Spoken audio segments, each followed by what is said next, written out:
Hey,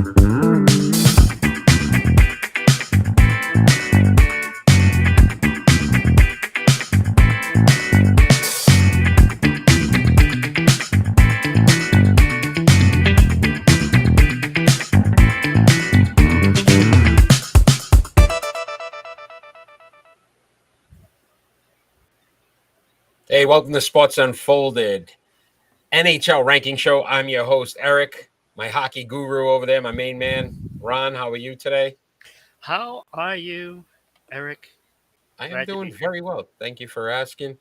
Obviously, we're not doing any rankings, so this is our off-season specials. We're talking a lot about free agency, all about NHL. Since we don't have enough on our regular show to just kind of cover it all, we figured why not?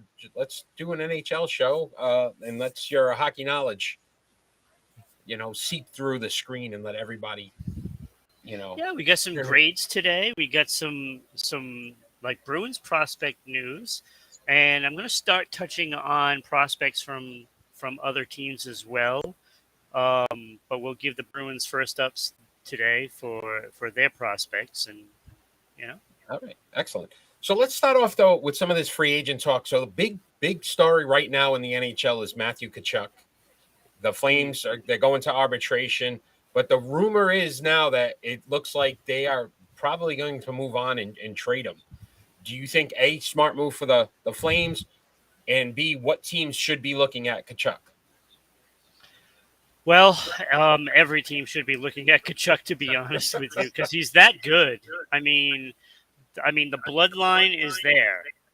You know, the Kachuk bloodline is a solid hockey player, no matter which one you're talking about. And that includes the father, who could probably still play.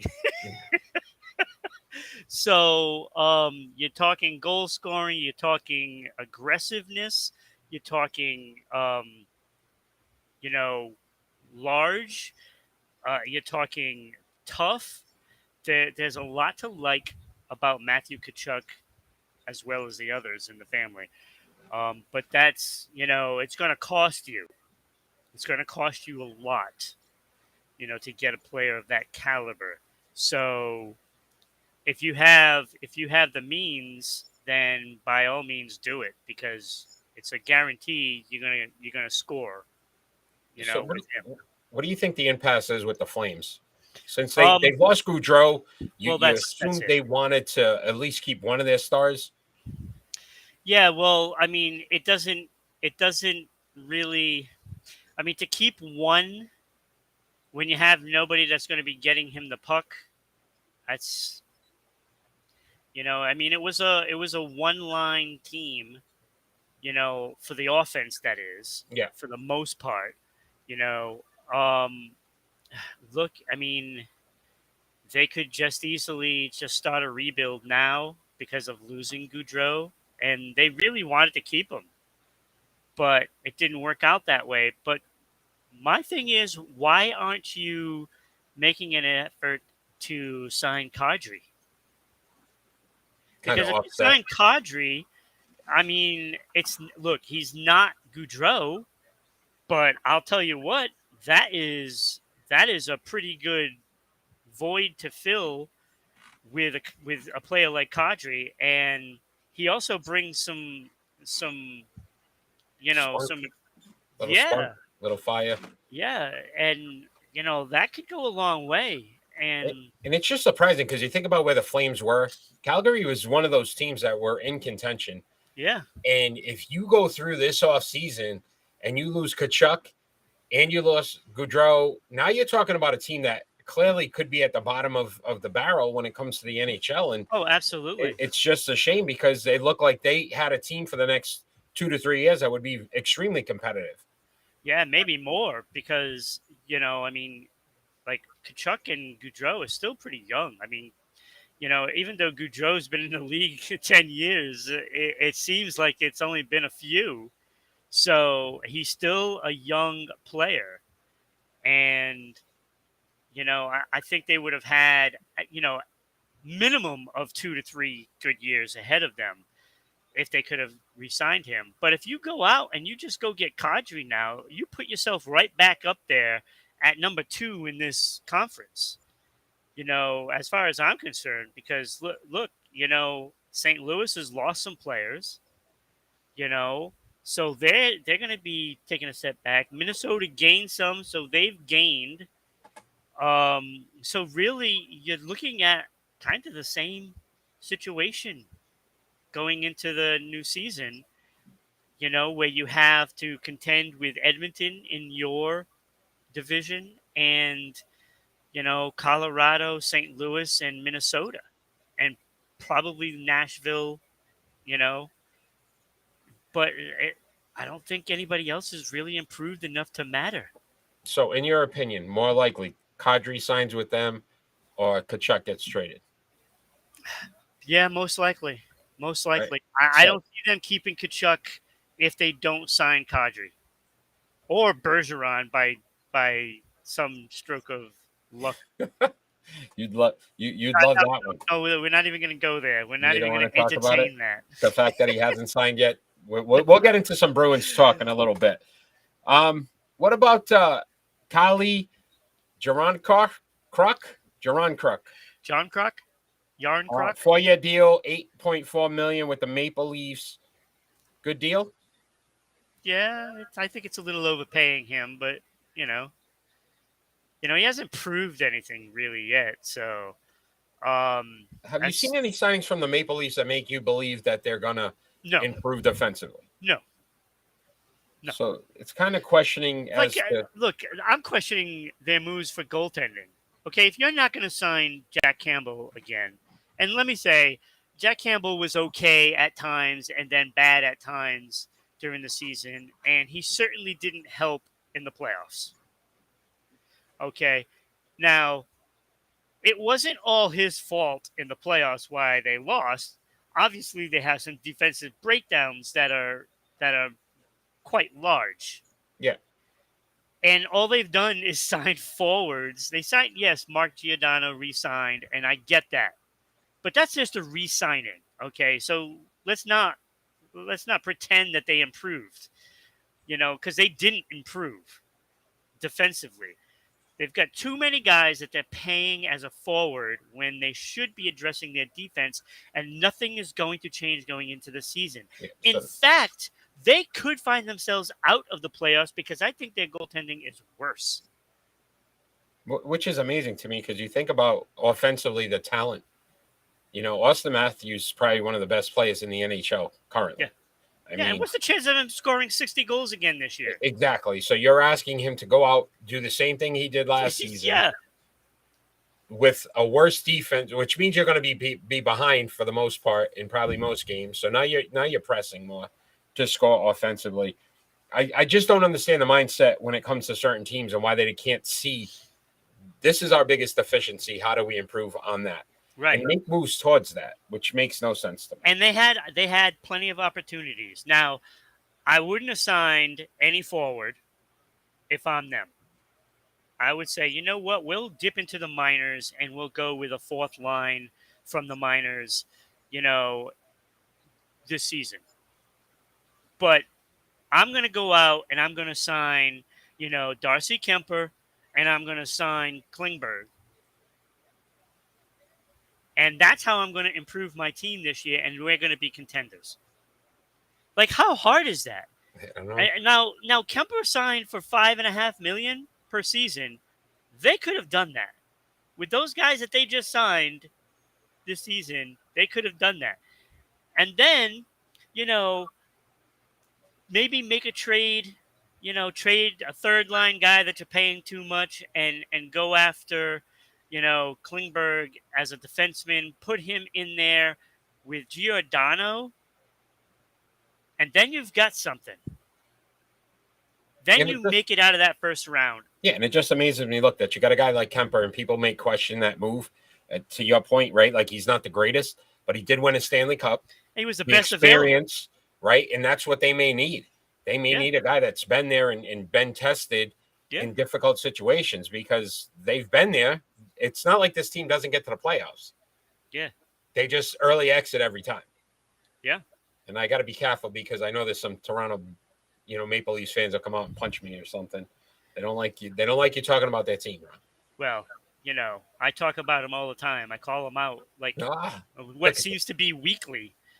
But again, this is their GM thinking, oh, let's score some goals because we can put fans in the seats, and that's an insult to the fans in Toronto.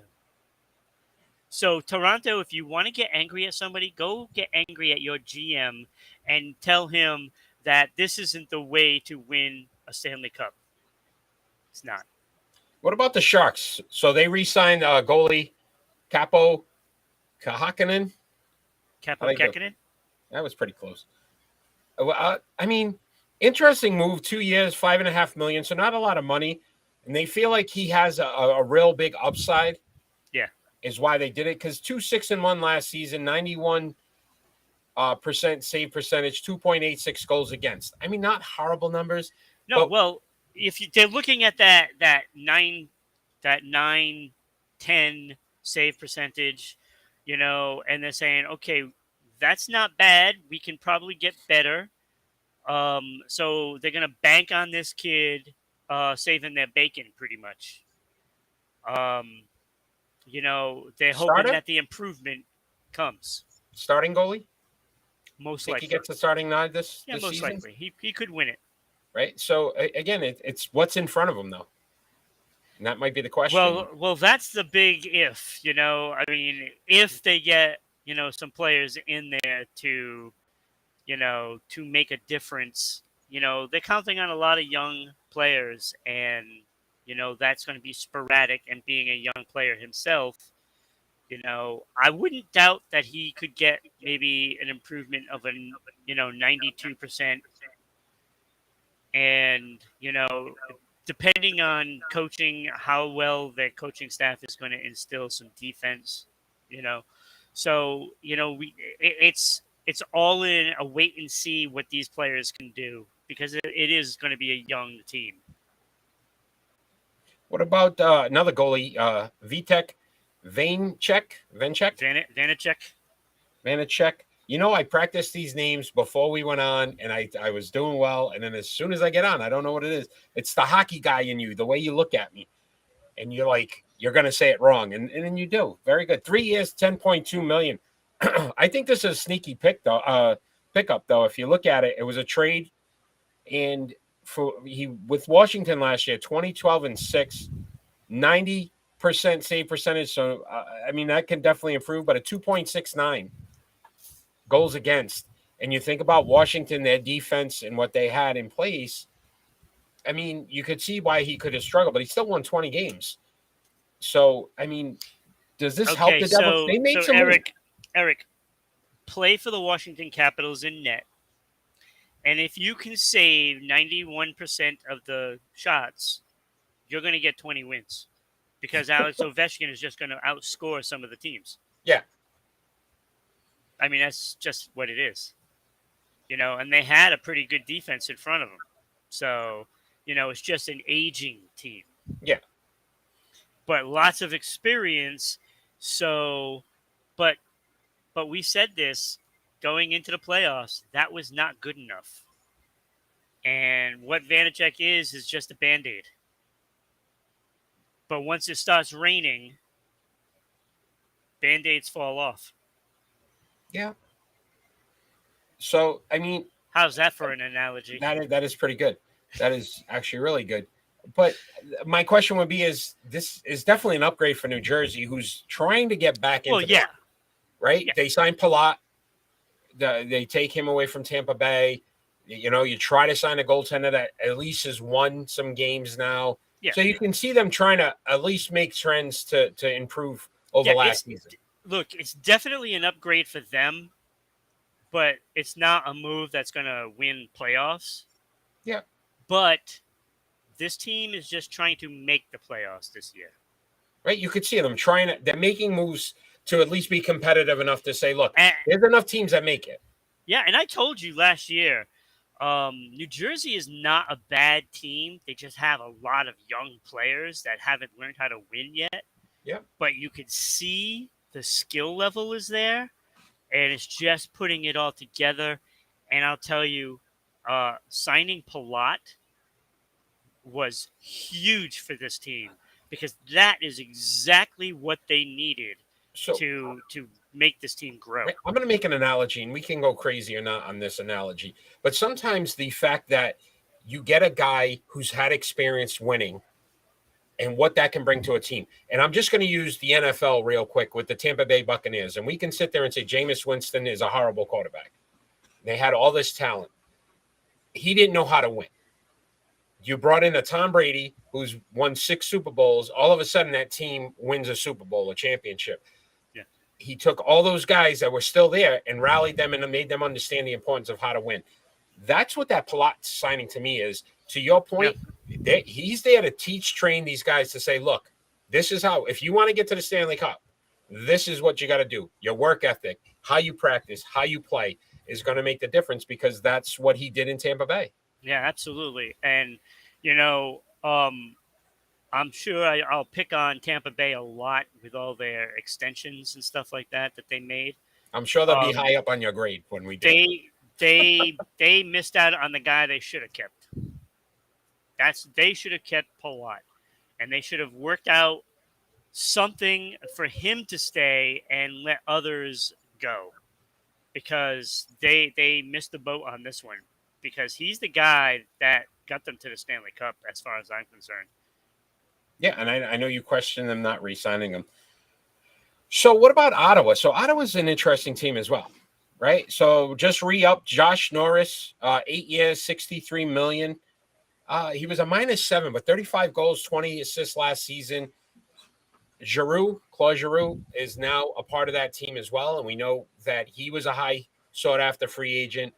Ottawa's sneakily, just kind of under the radar, making moves that are going to keep them in contention. Eric, I was thinking they were under the radar, but they made such a big splash. It is square, pinpoint bullseye on the radar. After getting DeBrincat, a 40-goal scorer, trading a draft pick, like you can't do better than that. Like, if you're going to have, a top 10 pick and you trade it for a 2-time 40-goal scorer on a 24-year-old, that to me is winning the draft. They won the draft by picking up DeBrincat. And then on top of that, you sign Claude Giroux. That is absolutely amazing. And signing that kid to an 8-year contract, they know he's blossoming. That's another 30-goal scorer on this team, and watch this team. Toronto should be scared. And I know you say my math's not very good. Inside joke there. But 5 teams in Canada, correct? If I'm doing my math correct. Calgary, Toronto, Ottawa, Montreal, Edmonton. Vancouver. And Vancouver. 6? So 6 teams. And you think about some of those teams. So there's not a lot of teams in Canada. Oh, Winnipeg, 7. Oh, Winnipeg. Yes, that was. But if you look at how important hockey is in Canada, and you could see Toronto's taking a lot of the headlines, Edmonton's taking a lot of headlines. What Calgary did during the regular season took a lot of to me, these moves are like Ottawa saying, look, we're here too. We're in Canada. We want to be relevant in Canada. The greatest move for them wasn't even mentioned yet. That's picking up a goaltender. Okay. Making the trade with Minnesota, that's huge. That's huge. Because they got rid of Murray, who was absolutely dreadful for them, let him go to Toronto. That is fantastic for Ottawa, because now they're going to have a goaltender in Cam Talbot that can actually play the game. Yeah. And what you're going to get game in, game out from Talbot. Yeah, Murray, it was just a crapshoot. Yeah, Talbot would have been a starter if they didn't have Marc-Andre Fleury and was able to re-sign him. Right. So they're not getting a bench goalie or a part-time goalie. They're getting a starting goalie. And I forgot about that move. So you think about, they're going to be relevant, and they're going to be relevant in Canada, which is big for them as well. Because to me, like you said, Toronto probably takes a step back. Calgary, we think, may fall right off the map. Ottawa could be the best team in Canada this year. Right. And I think a lot of these moves, they were like, look, we're going to make sure we make moves that are going to put us on top of Canada, be back in the headlines. And you also gotta look at, being the GM and then the president of the team. They must have conversations, and they must be looking at that talent. And I said, if we just add a couple of pieces, we can make a run. Yeah, And this is what they did. a They lot of added a couple yeah. of pieces, and do not be surprised if they go out and they sign Klingberg. Because if they go do that, this team is making the playoffs. And then Florida, Toronto, Boston, and Tampa Bay are on notice. Because one of those teams will not be making the playoffs. Which is insane, right? Which is insane to think about. So let's talk another Canada team, and that's the Flames here, and they kept defenseman Nikita Zadorov. I'm so bad. Zadorov. 2 years, 7.5 million, plus 11 last year for the team. 4 goals, 18 assists. But you think about what they've lost or what they're about to lose. Is this just a move to kind of keep the fans like, hey, we kept one of our own? I mean, they kept a good player. He's not a terrible player, but does this move the needle enough for them to? The only needle that matters right now is Tkachuk. That's the needle that matters. And if you lose that needle, then there is no measuring how the Calgary Flames season could tank. Yeah. How soon do you think this Tkachuk thing could go down? Was it within the week? Well, look, because I think, okay, so if it's going to go into arbitration, yeah, he's going to get a big raise, obviously. I mean, he's a 100-point scorer. He's going to get, probably $7-8 million a year. I think Calgary can be okay with that. The question is, can they improve the team? You have to look at, the salaries, which there's probably not a big salary in Calgary now that Gaudreau is gone. Yeah. So Tkachuk would be the man. So, I mean, I would go out and I would sign Kadri, keep Tkachuk, and make a run. So, again, if you think about, too, that, right, this is late in the game. Yeah. When we talk about free agency now, a lot of the big contracts have signed. How many of these teams will have $8+ million to be able to make these moves? That's where it becomes interesting now. It's probably worse for Tkachuk at this point. If this happened right before free agency, right now these teams that can make some bids and try to make some moves. Now a lot of these guys are on the books. They're gonna, if teams really want to pick them up, they're gonna have to make some sacrifices, get rid of some players, or figure out ways to get rid of players. And that's pretty much where the Bruins are sitting, because they're trying to sign Bergeron and Krejci, and they can't right now because they can't put them in the cap yet. And that makes a difference. Which we're going to get to. So what about, talking about, before we get into the Bruins here, the former Bruin, Riley Smith, re-signed with the Golden Knights. 3 years, $15 million. It's not a bad season last year. 16 goals, 22 assists, a +4. Do you think this was more of the coaching situation and them wanting to keep him with the Boston roots? Well, I think it took so long to re-sign him because they needed to make some cap space, and that's what Max Pacioretty was. He got traded. I think the team felt, somebody had to go anyway because they were already over the cap. And, so they couldn't re-sign Riley Smith, who had a 30-goal season 2 years ago. So, he fell off a little, but I believe he was out for a while. So that could be why he only scored 16. But they needed to shred some cap space and to re-sign him, and they ended up doing that, and there he is. And I'm not sure you know the answer to this, so you can tell me if you do or not, because I know NBA, NHL, MLB. Well, MLB don't have a cap, and NFL. They usually able to sign these guys and then make some moves afterwards. Is there a reason why you can't sign a guy like, say, Boston wanted Kachuk, sign him and then make the moves? You have to always be under the cap. Is that an NHL rule? Yeah, you have to be under the cap. You can't put yourself over. Huh. I believe the only grace period is when the new season switches over. And then if there are current players that were under contract previous and they're like, say something kicks in and they get more money this season, then you have to, shed some of your overage. And that's where um, Vegas was at with their players. So they can't really do anything until you get rid of it. So when you hear the term hard cap, Oh, it's I hard would think cap. Yeah. the NHL is definitely a hard cap then, because Yes. it just seems like every time we're talking, it's like they can't sign this guy until they make those moves. So let's talk about the Bruins. So you're 100% correct. I know you're going to talk about some of the prospects, but let's talk about this Patrice Bergeron situation right now. Yeah. How long do we go before he starts to really maybe test the waters? I know he said he wants to return to Boston. Yes. But at the same token, how long does he wait before, they make the right moves?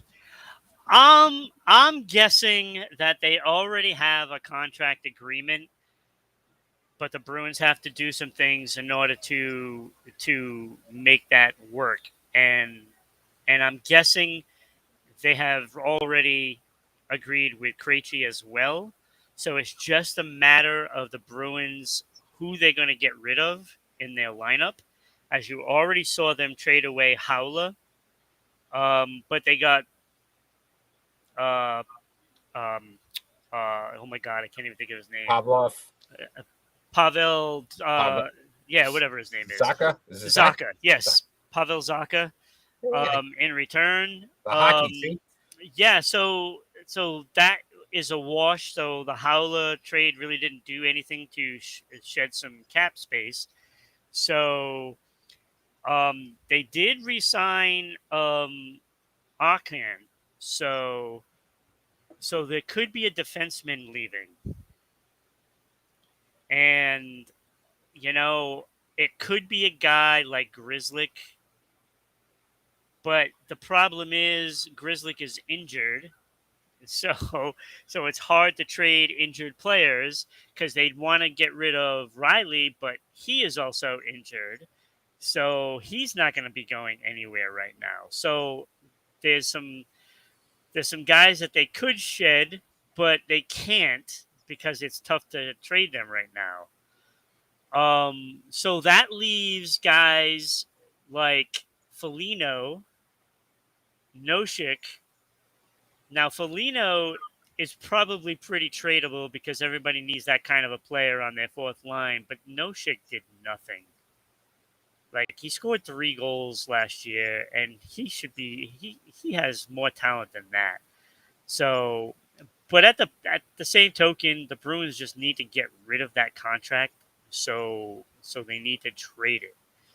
And, that's what they need to do. And it's got to come from somewhere, and I just don't know where they're going to send it. And I know you don't want to hear this, but I will ask this question anyway. Is there a likelihood that Patrice Bergeron is not a Boston Bruin next season? No. He's going to be a Bruin this season. Okay. He's going to be a Bruin this season. They will figure it out. You believe Krejci's in the bag as well? Well, that would be a little more difficult because then you got to make space for it and everything. You think that might be the holdup with Bergeron? He really wants Krejci back? It could be. It could be. So, look, it's tough. Because you think about what he's going to have to do at the beginning of this season. No Marchand. I know. He's got to carry this team, and he needs another guy that he can depend on because Hall is not the guy. He's proven, look, he's an adequate player, but he's not going to. Well, the funny part is it'll be Krejci, Hall, and Pasternak on the line. Yeah. So it's not so Bergeron is going to be with DeBrusque and maybe Zaka to start the season, or it could be Studnicka. which is a possibility. And I know Don't you're high on forget. Stanika, so Uh, yeah, well, now there's no excuses coming into this season. This season he's got a coach that's going to be, all four of these young players. So there's no getting sent to the doghouse if you have a bad shift. yeah, You know, you just get told, okay, this is how we do it, and then you go out and you make up for that mistake. And with Cassidy, it was okay. You're just going to ride the bench, and yeah, that's how we did it. So there's going to be none of that. It's going to be a teachable moment, and then you go back out. That's what it's going to be with this coach, with Montgomery. And I think that's really good for the Bruins. Now, there are going to be some other guys that are going to push for these jobs. So it is not, for sure going to be Studnicka in there. yeah. And I know you wanted to talk about some of the prospects. So some of these guys that could possibly be Yeah. So as I said, that we should look out for this upcoming right, season. right. So they did resign Jack Arcan, a defenseman. So I know that was, he only played like 3 games in Boston, but he performed well when he was in there. And, there were times where the Bruins were short, 4 guys, and he had to be in that lineup. So he played pretty well. He would be a third pairing, obviously, because you're looking at, the top 4 are just pretty much set.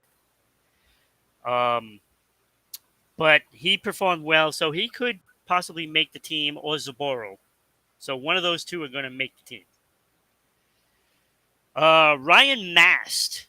So he went 9 goals, 22 assists, and 31 points in 59 games for Sarnia Singh of the OHL. He signed a 3-year, $850K contract per year. He's a big defenseman. Now, he's probably going to be down in Providence to start, but he is 6'5", 213 pounds. He is a big boy. So you kind of look at that 6'5", and he's just going to remind you maybe like a Chara. Hal Gill or a Zdeno Chara. Yeah. I don't look. I don't think he has that great offensive skill, but he has some skill on offense, so that is pretty good. He was a 6th rounder in 2021, so he just signed his first contract with Boston. So that's pretty good. That's pretty good. And the big news though is Brett Harrison. He's a center. He just got added to the Canada's junior national team. I team saw summer. that. Yeah. Mm-hmm. The development camp, similar to the United States development camp that spawned so many draft picks. Well, he played for Oshawa, the Oshawa Generals in the OHL. He was second on the team in scoring. So having a center that can do that, Yeah. that guy is going to make some headlines, for the Bruins, because we're already worried about what are we going to be after Bergeron. Well, you got a guy that can put the puck in the net. 27 goals, 34 assists in 65 games. So almost a point per game. And you put him in that Bruins lineup, when he's becomes an NHLer, Yeah. probably in a year or two. Could be in 2 years, but you'll probably hear him making some waves probably this season in, well, either the AHL or the Team Canada. So Awesome. Great stuff. So we were going to do a couple of hockey grades here for some of these off-season moves so far, free agency. We're going to talk about 5 teams. Just get your grades, your overall opinion on those teams. First team, Ottawa. What would you give them as a grade? As a grade, an A. For all the off-season moves, not just the signings. Yeah. Although I'd probably give him, an A- for signings. Okay, not bad. Not bad. One of your favorites here, Tampa Bay. A C. C. So they re-signed what? Cirelli, Sergachev and Yeah, all Shemek. those extensions. I Yep. think were, one of them was a good, but the other two are really questionable. You C. know, a C, Yeah, tough because grade. All right, here we they go. lost Palat. Yep. That's the guy that they needed to keep. They signed Ian Cole, Fleury, and Nemesnikov. Eh, eh. Palat is better than the three of those combined. Okay. What about Detroit? I Sherrod, gave Cup. Detroit an A. This team improved from top to bottom. Um, some modest signings: Ali Mata, Casper, Kubalik. But three big ones stand out and really are going to define this team. Sherratt, Yep. Andrew Kopp, and Yep. Perron. Now, Perron is the key because he's kind of the guy that stirred the drink up in St. Louis, and now he's going to be in Detroit, and that is a big signing. And all these young players that are starting to develop, they're going to learn a lot from Perron. They're going to learn how to win. Awesome. New Jersey Devils. I gave him. That's a tough one. C plus. C I'm not gonna go plus. crazy. Wow. No. B. I forget about Palat. B plus. B plus. All right. Yes. After getting Palat. And the last team we're going to talk or grade here is Columbus. Johnny Gaudreau, who is probably the top free agent prospect available. Yeah. So they also signed Matejchuk and Urasek and Goodbranson. Goodbranson's a really nice piece. That's a really nice piece. So I gave them an A as well. Well, okay. I thought that was going When in a you get different the best direction. player and available. Yep. Thought that was going in a different direction. So anything we should look for this upcoming week? Now, in the now, NHL? mind you, I don't think the team is an A. Yeah. No, this is just their off-season move. They're off season. Any moves we should be looking at or anything we should be keeping our eye on this week? Kadri is going to be the guy, and he's going to go in one of three places. Go ahead. Don't He say could go to both. Calgary. Okay. To try to keep Kachuk. He could stay home in Colorado. Yeah. But if the wheels completely fall off in Boston and Bergeron doesn't come back, Kadri will be there. Okay. Is that your prediction? That is my prediction. All right. All right. I love it. I appreciate your hockey insight, as always, my friend. And Klingberg to Ottawa. Klingberg to Ottawa. Oh, that Ottawa just loading up. If Ottawa gets him, it's over. They win the division. I love it. So if you enjoy what you're watching, again, check us out Friday night, 6 p.m. on Rhode Island Broadcasting, YouTube, Twitter, Twitch, Facebook. We are live. We're fan interactive. We love to talk to our fans. We cover all of the major sports, not just the NHL. We cover every sport. So we've got a lot to discuss this week as well. Just even a quick curling. Even if it's relevant, we cover it. But we're going to talk a lot about the Cleveland Browns this upcoming show and maybe some possible moves there that could be interesting. So a lot to cover, a lot to discuss. And then stay tuned. We got a very special episode tomorrow that we're going to start a new segment that we are excited about, the dynasties. And we'll basically break down some of these greatest dynasties of all time and be able to talk about why they were such dynasties. So I'm excited about that. That'll be coming up tomorrow sometime in the morning. So I'm excited to see that. Ron, I will see you tomorrow, my friend. Absolutely. All right. And I look forward to Friday. All our fans out there, peace. Have a good night, everybody.